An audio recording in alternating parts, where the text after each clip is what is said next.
My name is Vijay. I'm from the University of Huddersfield, lecturer in architecture. One of the questions is, we've talked about units. It's always about numbers. No conversation has been about communities. And I just wonder whether the housing should not be seen as commodities, but places that we live in. Therefore, I'd like to hear something about how we build communities, and that might be about intensification. And we have a sort of a way of life in UK, which is about living individually. But whereas if we look across the world, where the population is quite intense, it's about living together on top of each other, creating healthy communities. And I'd just like to hear the panel discuss something on that. Okay, thank you. We'll do them in twos rather than threes. So,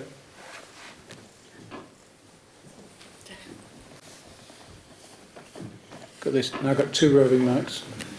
Thank you, Dave Rollins from Spawforths.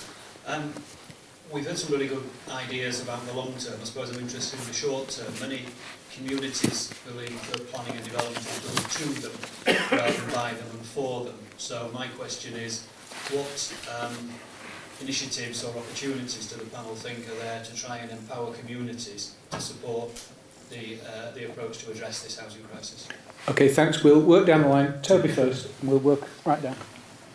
Well, it's kind of, they're almost the same question, actually. This is about how we make places where people want to live and can live kind of happily and sustainably together. I didn't have time in my slot earlier to talk about some of the work we did with the local community in Medway, where we were proposing our garden city. And bear in mind, this wasn't even a planning application, this was a hypothetical competition entry. But what we found there was actually there was huge latent interest in quality new development, but also a strong suspicion that most development was just done to them. It wouldn't be attractive, to speak to Chris's point. These would be ugly, overpriced boxes that were not for people like them. They'd all be bought by investors from elsewhere. This is not development for the local community in any sense. What we found therefore was that if you can crack the economics of housing development, you can then afford to do it differently. It does all come back to the economics. Obviously that's not the end. The end of the process is to have enough value there to create really attractive places that people actively want to be part of, and therefore can have an opportunity to shape in the design of them. There's a real gap in the market for actually genuinely engaging, not just consulting people, i.e. posting something to the letterbox and giving them an opportunity to object, but actually engaging people in the process. We changed our design for Stoke Harbour significantly in response to what local people said they wanted, because actually, we didn't know. We were just drawing pictures on a piece of paper. There's a vast opportunity there. The reason we don't do that is because the economics are all wrong, because at the moment form follows finance in housing. If we can get the finance right and strip out that urgent need to kind of maximise the payment to the landowner, there's enough value there to really give the community something to get their teeth into and to make something they want to do. Okay. Paul?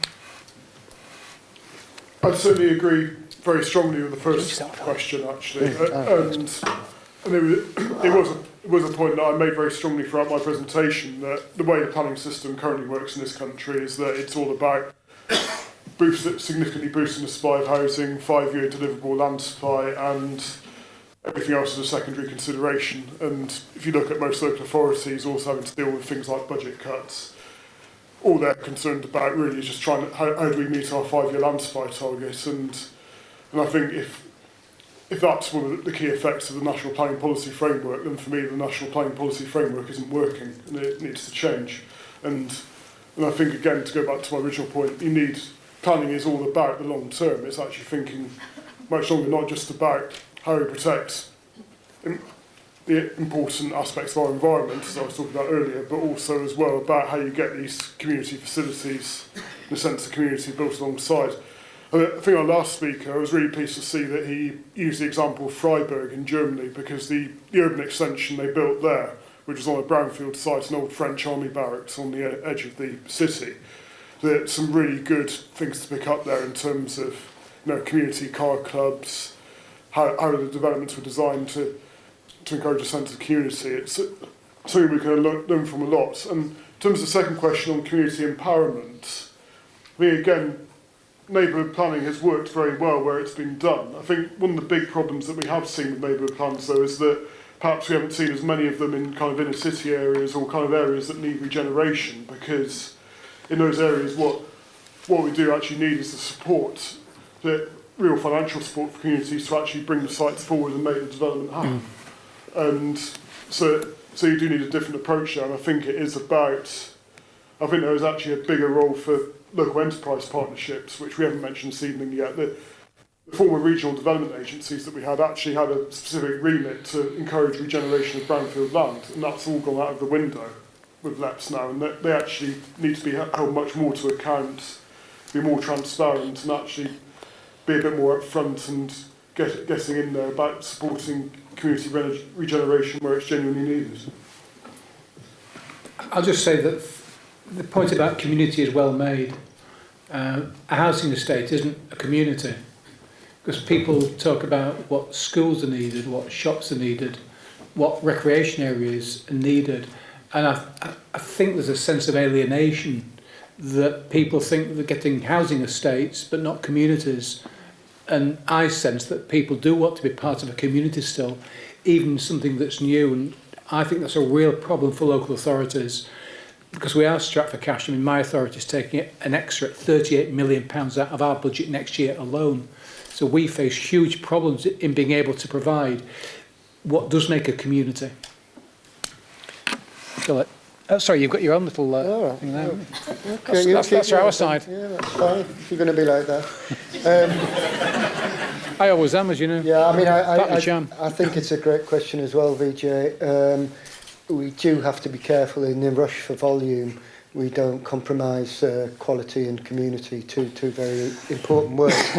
And I'll make some comments, and I'm making them on behalf of Barratt. I can't speak for the rest of the industry, but we have a huge focus on quality. We've been awarded 5-star status for the last 5 years, and that means that 90% of our customers would recommend us to a friend as someone to buy a house from, and that's really important to us. We're the only volume builder who's committed to Building for Life 12, which is the CABE's design standard for new house building. That was a tough decision for us. Every single development will comply with Building for Life 12. We do a biodiversity assessment with every single planning application. I've just finished the judging for our sort of Great Places Awards and saw some absolutely incredible schemes. And it's easy to put photos of rubbish houses from the 90s up. I've seen a lot of presentations do that. I could take you to some absolutely wonderful developments that we've done over the last few years. And, go to Derwentthorpe in York. I think it's fantastic. JRF, we did that with JRF. Phase 1, they've awarded us the last phases 2 to 5 because they're happy that we delivered on their objectives for the site. And why? Because you had a landowner there, committed to quality, committed to community, committed to places, and you had a builder who wanted to share that vision. Chris? Thank you. So none of those pictures were Barratt's.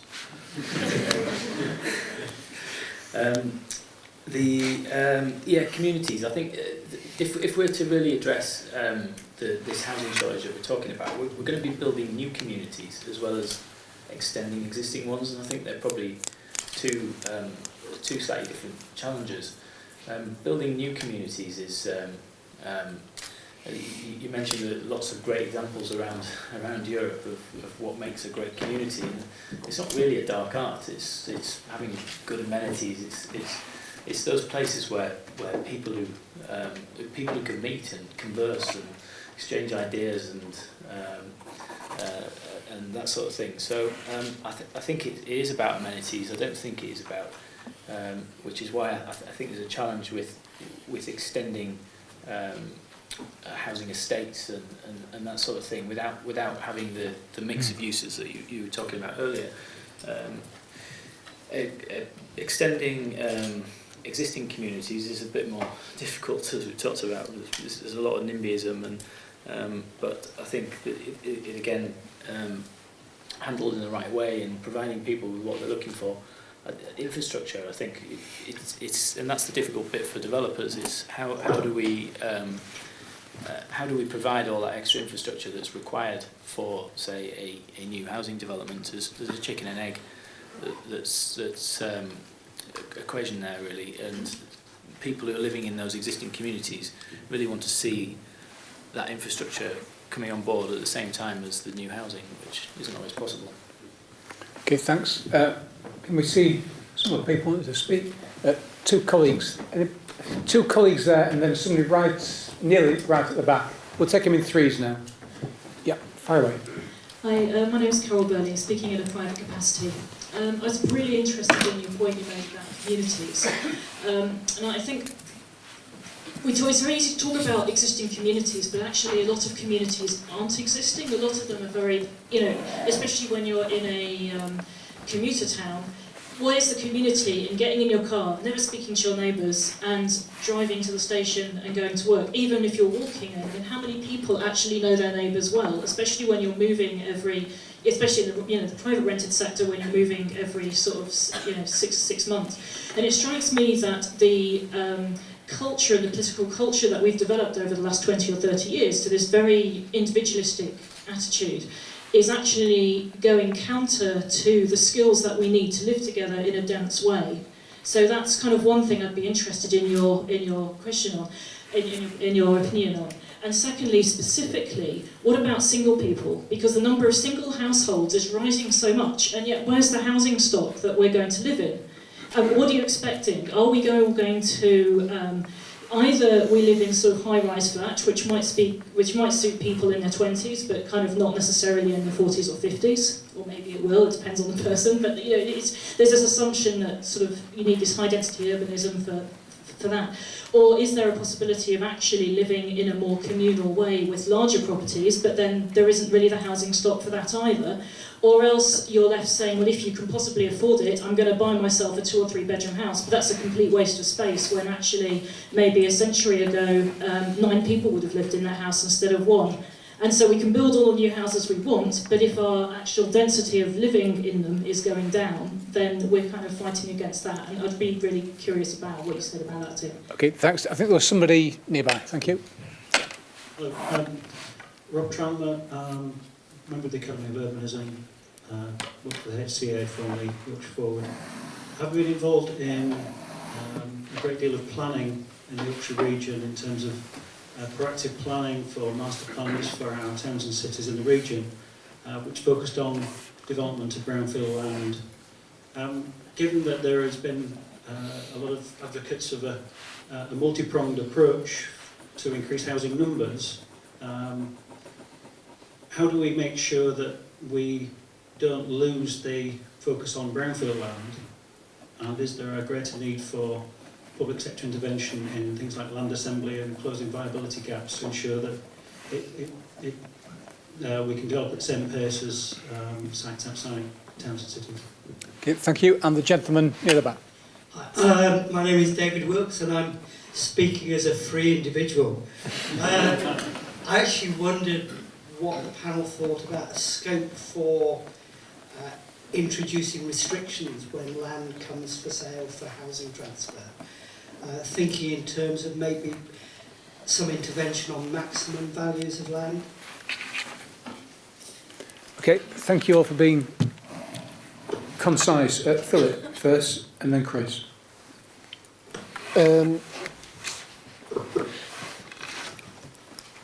Yeah, I think the point about communities and individualism and living in a more dense way is well made.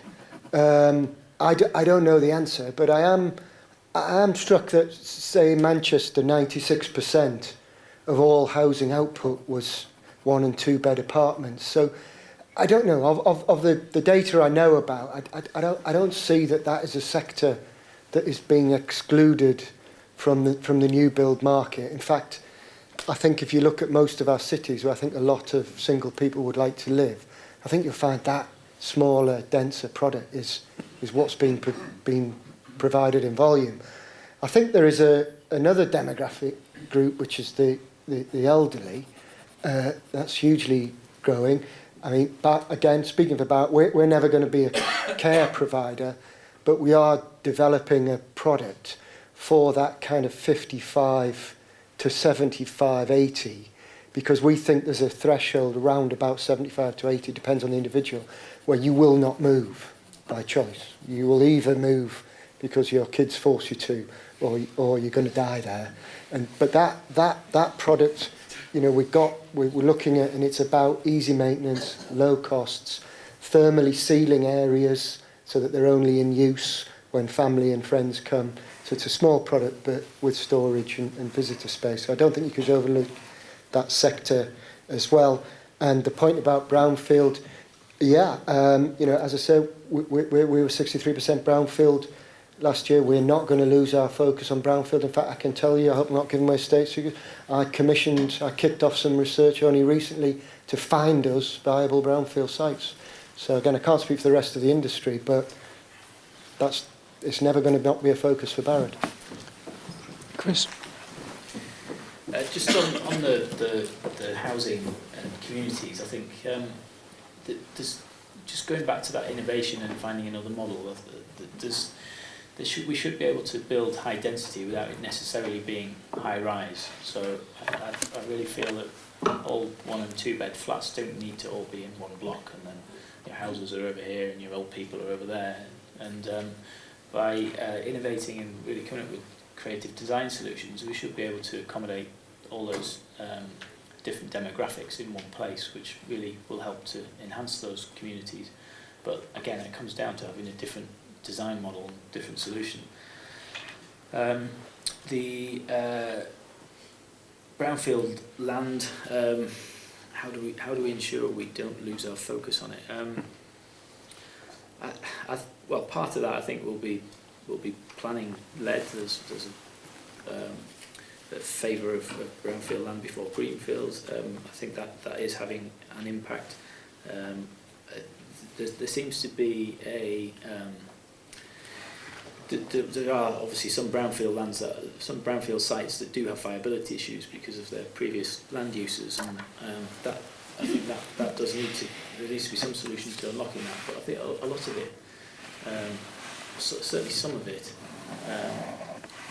comes down to that solution. So it's finding a solution that works for that brownfield site rather than treating it as a we're going to remediate it and we need to get it back to a sort of virgin ground state. There's lots of creative solutions that can be done for that.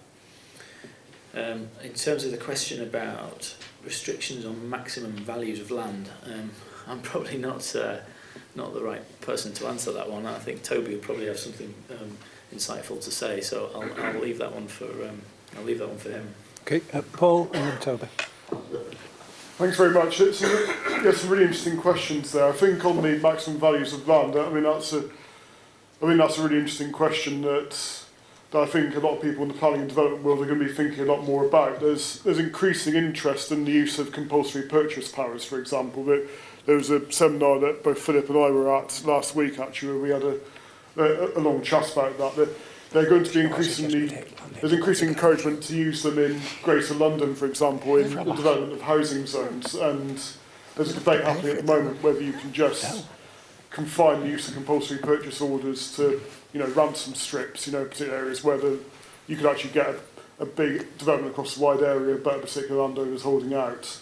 Or whether you could actually use compulsory purchase on a much bigger canvas, and this is something that the Town and Country Planning Association often call for in relation to garden cities. So you actually purchase the classic model of building a garden city was that you purchase the land at agricultural use value, and then you build a garden city on it.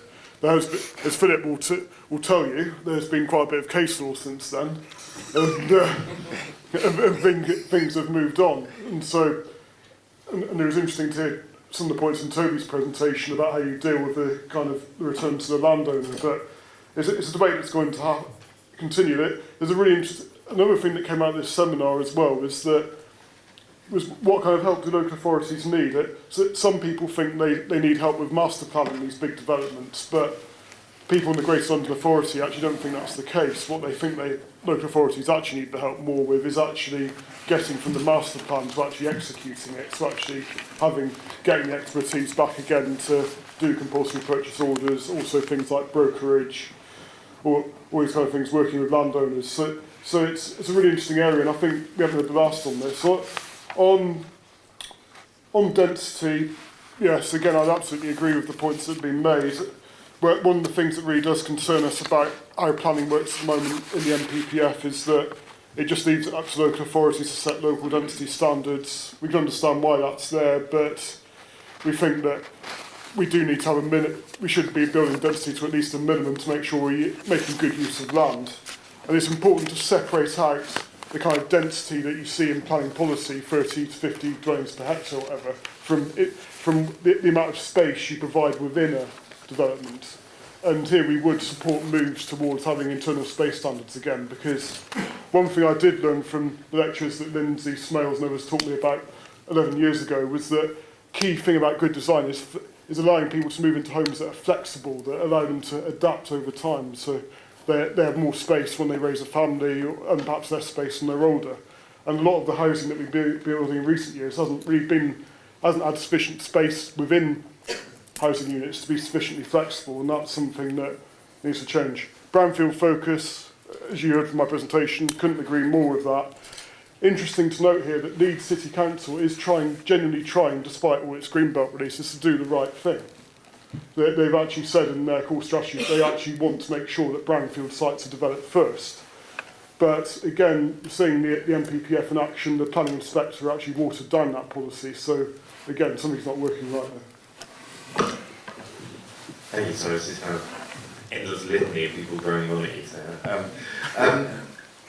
not a disrespect to my speaker, it's very good. Apologies for groaning on at Get him in order.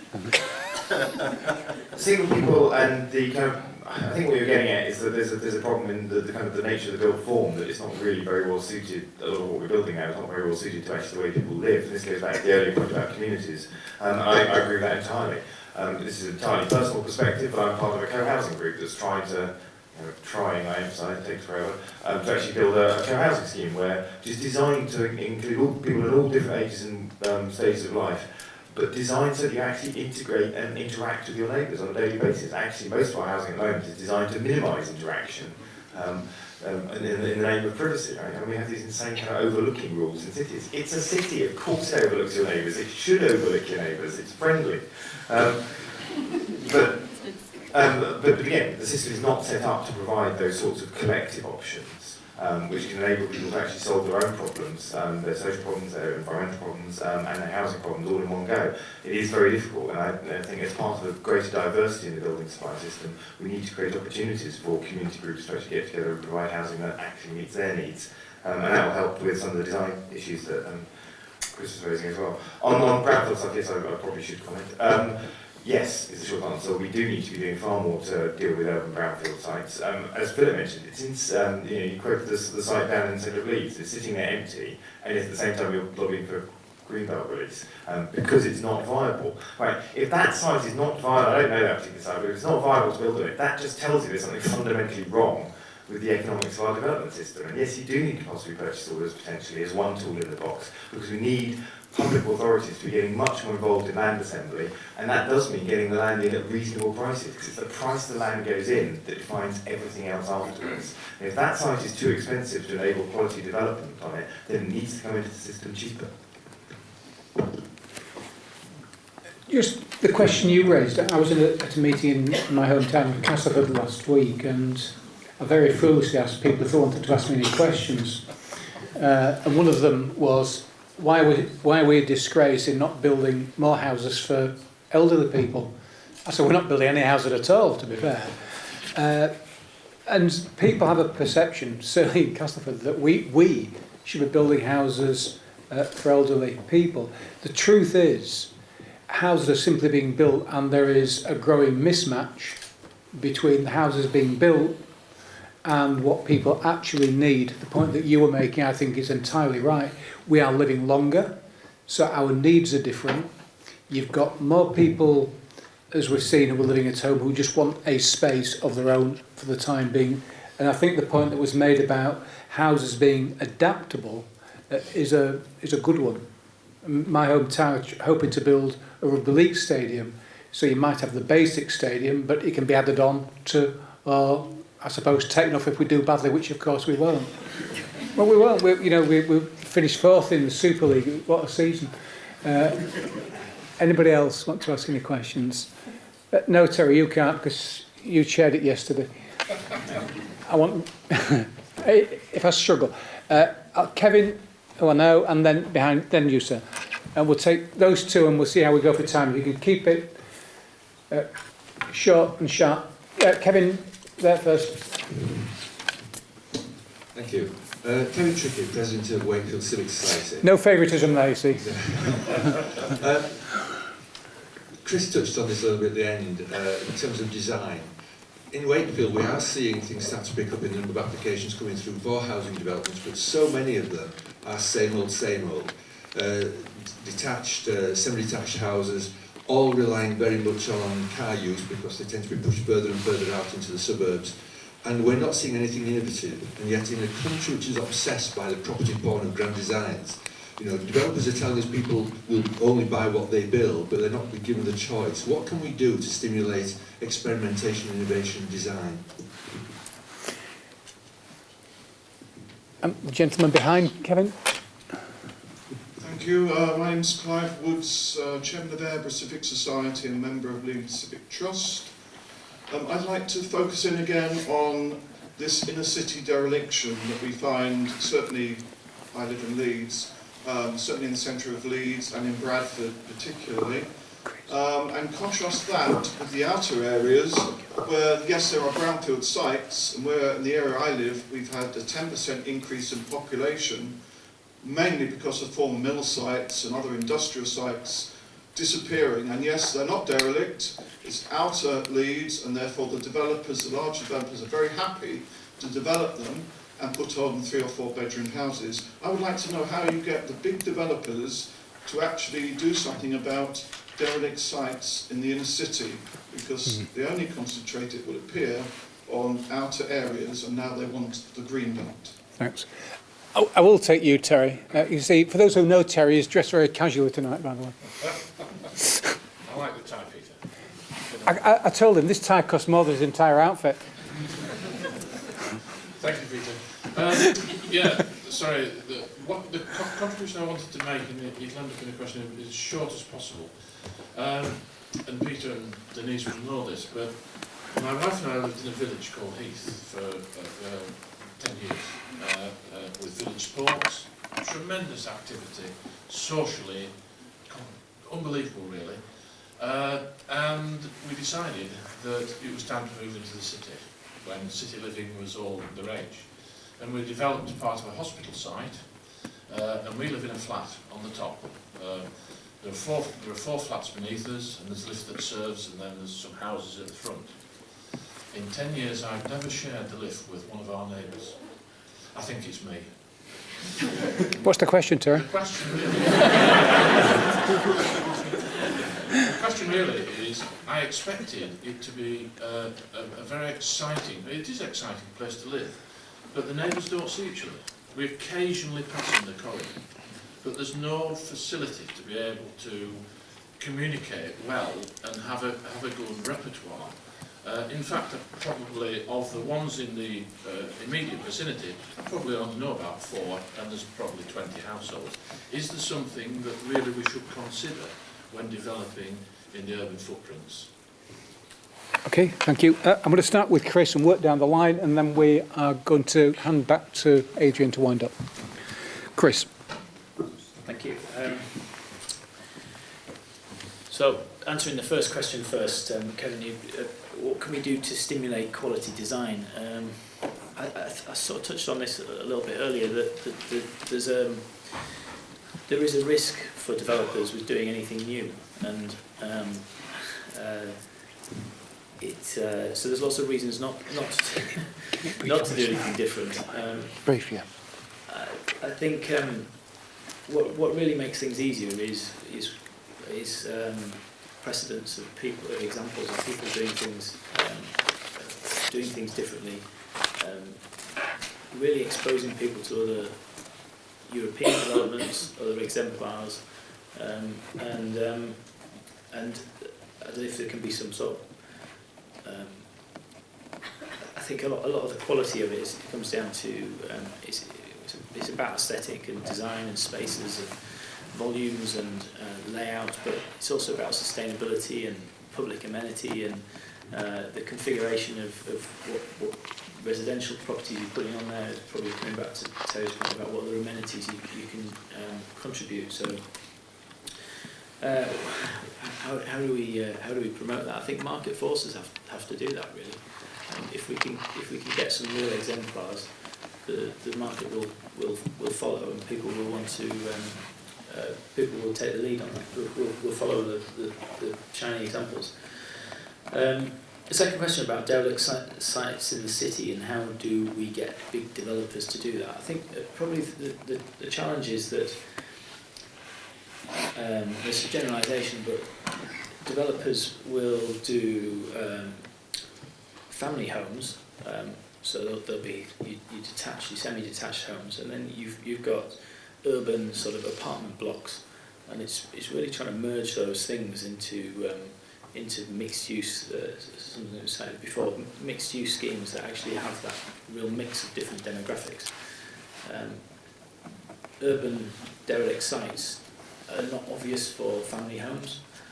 It's a real break from the model that we currently are used to seeing.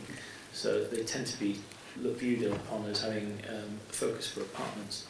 And a lot of these derelict brownfield sites had previous consents in 2006 and prior, where the market economics were very positive. So the developers could sell apartments off plan, but they weren't necessarily going to real people. So the focus wasn't really about community and where people wanted to live. It was more a financial instrument, as Terry said, finance follows form. So form follows finance, I should say. Going to the final question, Terry, about how neighbours don't see each other. I lived in the city centre until relatively recently, for about 10 years. Got minutes each. The same thing, you don't see your neighbours in the lift because you're in the lift for 30 seconds. So communities really meet looking over the garden fence, talking to each other in the street, talking in the pub, seeing each other in the village shop or the town, in those local amenities outside the schools. And I think that's all part of that grain. It's really, really key for our urban developments, not just to have centralised amenities, but to really knit those into what we're designing.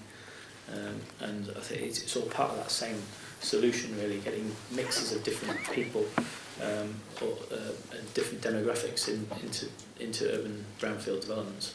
Okay. I'll be a lot quicker. You've got a minute. You've got a minute. Yeah. Well, stop. Hold me up then. Crack on. Crack on. We'll do inner city brownfield as long as the selling prices is higher than the cost of the land and the cost of the build. We'll do it. But sometimes it isn't. If the public sector can help us with that, we'll do it. Not a problem. And I do go back to, there's a strong demand for our product.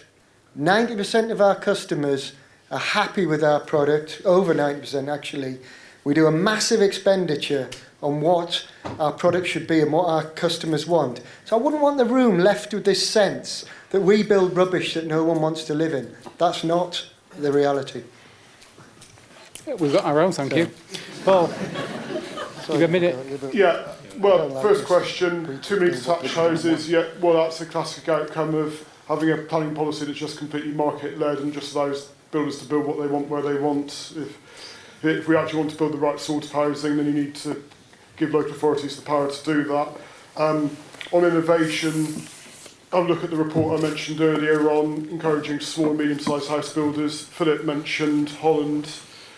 In Holland and in Germany as well, far higher proportion of new housing is built by self and custom builders, and they're given the room to innovate through a kind of a zoning and design code approach, which has worked really well and has delivered a lot of new housing.